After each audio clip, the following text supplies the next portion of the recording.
Indian premier league IPL సందర్భంగా పాటించాల్సిన నిబంధనల అంశంలో భారత క్రికెట్ నియంత్రణ మండలి బీసీసీఐ కఠినంగా వ్యవహరించాలని నిర్ణయించుకుంది.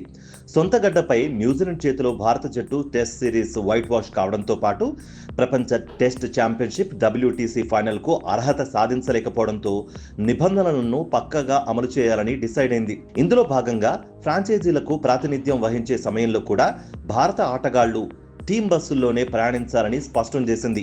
ఆటగాళ్లు తప్పకుండా జట్టు సభ్యులతో కలిసి టీం బస్సులోనే ప్రయాణించేలా చూడాలని బీసీసీఐ నిర్ణయించింది.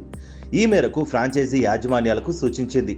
ఆటగాళ్లు, సహాయక సిబ్బంది కుటుంబ సభ్యులను డ్రెస్సింగ్ రూమ్లోకి అనుమతించకూడదని బీసీసీఐ నిర్ణయించింది. ప్రాక్టీస్ రోజుల్లోనూ దీన్ని కొనసాగించాలని సూచించింది. అనుమతించిన సిబ్బంది మినహా డ్రెస్సింగ్ రూమ్లోకి మరెవరిని ప్రవేశం కల్పించకూడదని ప్రకటించింది. ఒక ప్లేయర్లు సన్నిహితులు, స్నేహితులు ఇతర వాహనాల్లో ప్రయాణిస్తూ హాస్పిటాలిటీ ప్రాంతం నుంచి మ్యాచ్ ప్రాక్టీస్ చూడొచ్చు. నెట్ బౌలర్లు, త్రోడౌన్ స్పెషలిస్టులు కూడా బీసీసీఐ నుంచి అనుమతి తీసుకోవాల్సిందే. ఇటు ఐపీఎల్ సందర్భంగా ఫిట్నెస్ పరీక్షలు నిర్వహించడం సాధ్యం కాదని చెప్పిన BCCI orange cap, purple cap సాధించిన ఆటగాళ్లు మ్యాచ్ ఆరంభంలో కనీసం 2 ఓవర్ల పాటైనా వాటిని ధరించాలని సూచించింది.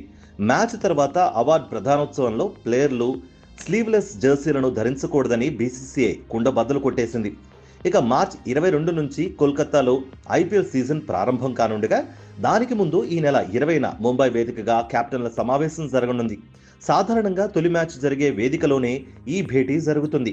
కానీ ఈసారి అందుకు భిన్నంగా ముంబైలో నిర్వహించనున్నారు.